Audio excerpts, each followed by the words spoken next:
Hi hello అండి. ఈరోజు మన ఛానల్లో ఎగ్ ఫ్రైడ్ రైస్ నా స్టైల్లో ఎలా తయారు చేయాలో చెప్తాను. ఇది చాలా యమ్మీగా చాలా టేస్టీగా ఉంటుంది. బయట కొనే ఎగ్ ఫ్రైడ్ రైస్ లాగే ఉంటుంది. మరి దీని ప్రాసెస్ ఏంటో స్టార్ట్ చేసేద్దాము.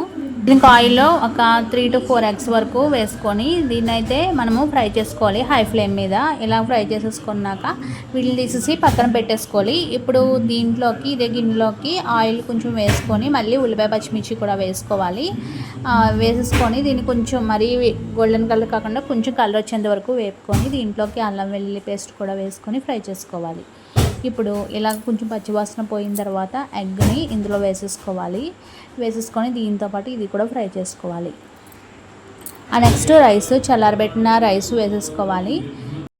ఇప్పుడు ఈ రైస్ని అయితే బాగా మిక్స్ చేయాలండి. ఎగ్ అంతా దీనికి పట్టిలాగా మిక్స్ చేసుకోవాలి. ఇప్పుడు దీంట్లోకి ఒక్కొక్కటిగా వేసుకోవాలి. ఫస్ట్ అయితే పసుపు వేస్తున్నాను, తర్వాత నెక్స్ట్ కారం వేస్తున్నాను, నెక్స్ట్ అయితే దీంట్లోకి గరం మసాలా పొడి, ధనియాలు జీలకర్ర పొడి వేసుకోవాలి. తర్వాత దీంట్లోకి తగినంత సాల్ట్ వేసుకోవాలి. చూసుకొని లాస్ట్లో మళ్ళీ అడ్జస్ట్ చేసుకోవచ్చు. తర్వాత వెనిగర్ వేస్తున్నాను. నెక్స్ట్ దీంట్లోకి అయితే సోయా సాస్ వేస్తున్నాను. ఇవి ఉంటే వేసుకోవచ్చు, లేకపోతే లేదండి. వేసుకుంటే కొంచెం ఇంకా టేస్టీగా ఉంటుంది మనకి.